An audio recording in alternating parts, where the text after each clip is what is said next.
It is one of Bellator's newest additions, Archie Colgan. Archie, in the big show already early in your career, man. I guess just give us the excitement level of knowing, man, this early on when a lot of prospects are just trying to get a name for themselves, you're already in the big show. Yeah, it feels great.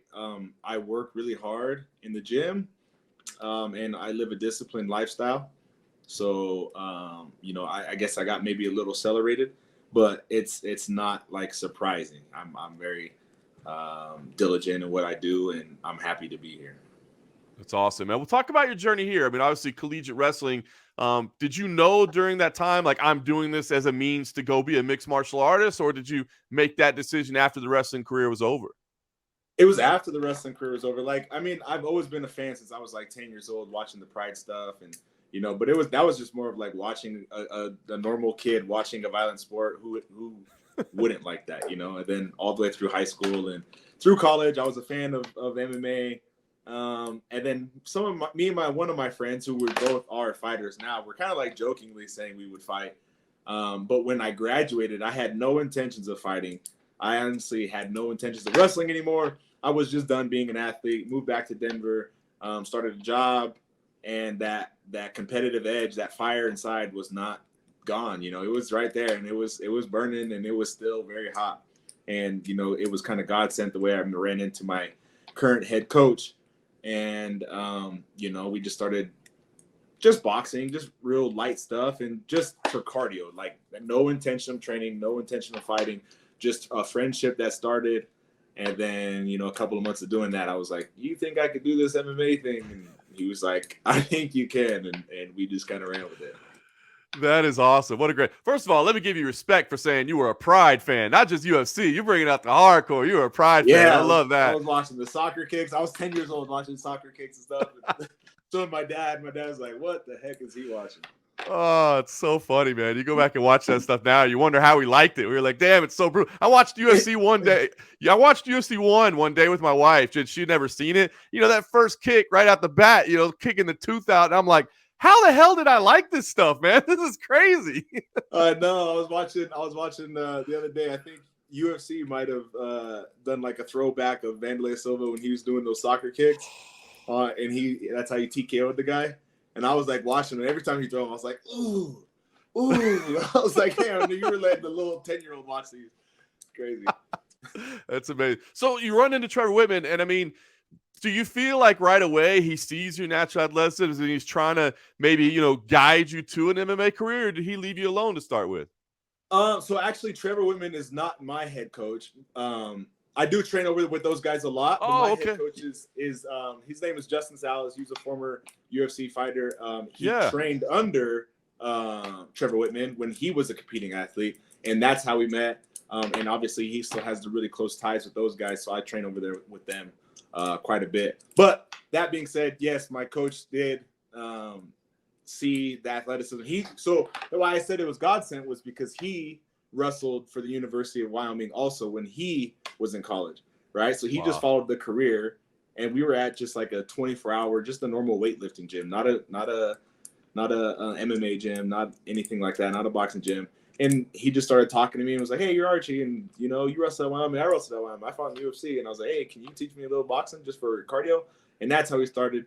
And then one thing led to another. Eventually I met Trevor and Jake Ramos and all these people. And yeah. Got it. Okay, that's awesome, man. So amateur career, you take a few amateur fights, it goes pretty well, right? You're getting first round finishes. Did you know, like, when did you know, like, okay, we're doing it amateur, we tried it, yeah, this is gonna work, let's make this a career? It was probably after my second amateur fight. So I took the first one, and then I got first round stoppage, and I was pretty excited about that, and then went back to training and was still working a full-time job and training, and then took that second fight, and then got another first round stoppage, and it was just, I felt at home. Like I felt more present and more comfortable than I did in my wrestling matches, and I've had 1,000 of wrestling matches, and that was my second fight, and I was like, wow, this is kind of crazy. I feel really good here. I feel natural here. And coincidentally, after that fight, my first MMA fight, my mom did not buy a ticket until very last minute. She wanted no part of it. And then she went to it, and then she went to my second fight, and then she saw just kind of how I was in the ring and the excitement that it brought me. And she kind of gave me a little blessing afterwards that fight. And she's like, hey, if this is really what you want to do, like, you know, you go do it, you know, and chase your dreams. And then it was really after that second fight where I was like, all right, we're gonna chase this. We're gonna do this. That's incredible. Well, the pro career has gone fantastic. We thought you were scheduled to fight later this month. You got a fight that fell out basically. So I guess update us. Where do we stand? Do you have a new opponent? Are you hoping to fight? What's going on right now? Yeah. So the plan is still to fight July 22nd. I'm ready for that.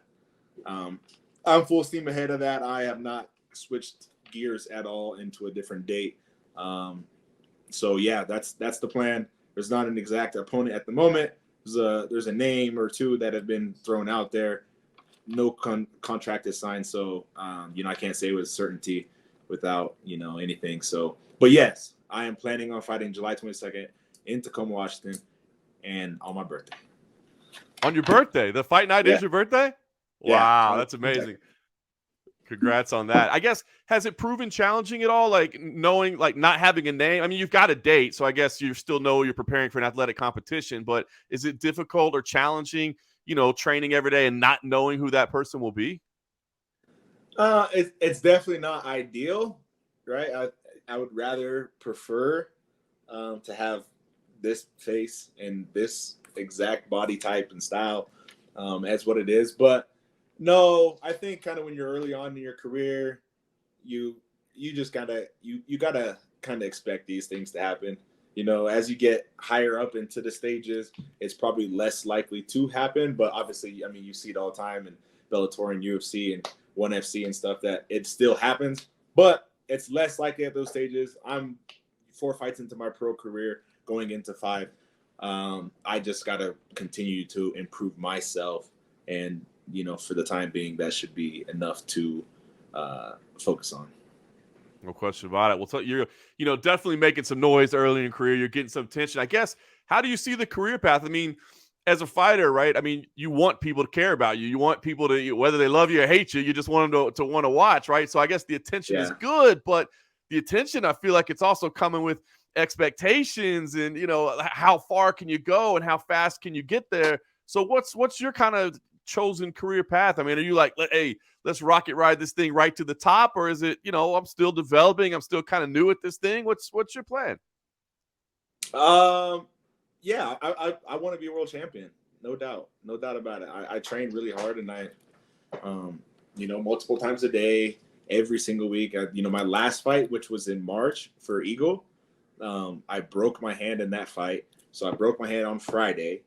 I had surgery the following Friday, and then I was back in the gym on Monday. You know, it's 3 days later. So, you know, obviously I wasn't able to use that hand, but I just, you know, you work around it and you figure out how to get better without that, right? So, you know, I train hard, not because I want to just train, but I want to reach greatness. I want to touch greatness. I want a world title. You know, I want all those things. That's awesome, man. And you're all in right now. Are you still having to work that job you mentioned, or are you all in on fighting right now? We are all in, focused on fighting. I do still coach a wrestling club, but you know, that's not a job to me. That's pleasure. You know, I really just enjoy that. But yeah, we're all in. We train multiple times a day, focused on fighting. I love it, man. Well, look, it's early on. If is any indication, it looks like there's a lot of success to come, man. So I appreciate the time. I know it's a little weird because we're talking and you don't have an opponent right now, but I'm assuming we're gonna get to see you on July 22nd. And let me ask, I mean, you pick up the win there, you do it. I'm just gonna say first round because that's the only thing you know how to do is get first round stoppages. What do you do from there, man? I mean, are you looking to once more this year, twice more this year? What do you think the rest of this year holds? Yeah, I mean, as active as I can be. I want to. If I didn't hurt my hand in my last fight, I probably would have fought again. But you know, that being said, if everything goes healthy, then yeah, I would like to fight again once or twice this year. I set a goal I wanted for this year, and you know, 4 is gonna. This is 2 if I fight July 22nd. So 3 between now and January is going to be hard to do. But if the body stays up and God willing, you know, I would like to get the 4. If not, we'll take the 3. But expect 2 more performances from me in 2022. Much respect, man. All right, brother. Well, I appreciate the time. We look forward anxiously to you getting a matchup on July 22nd, and wish you nothing but the success moving forward. I'm sure we'll be talking many more times in the future. I look forward to it. Thank you.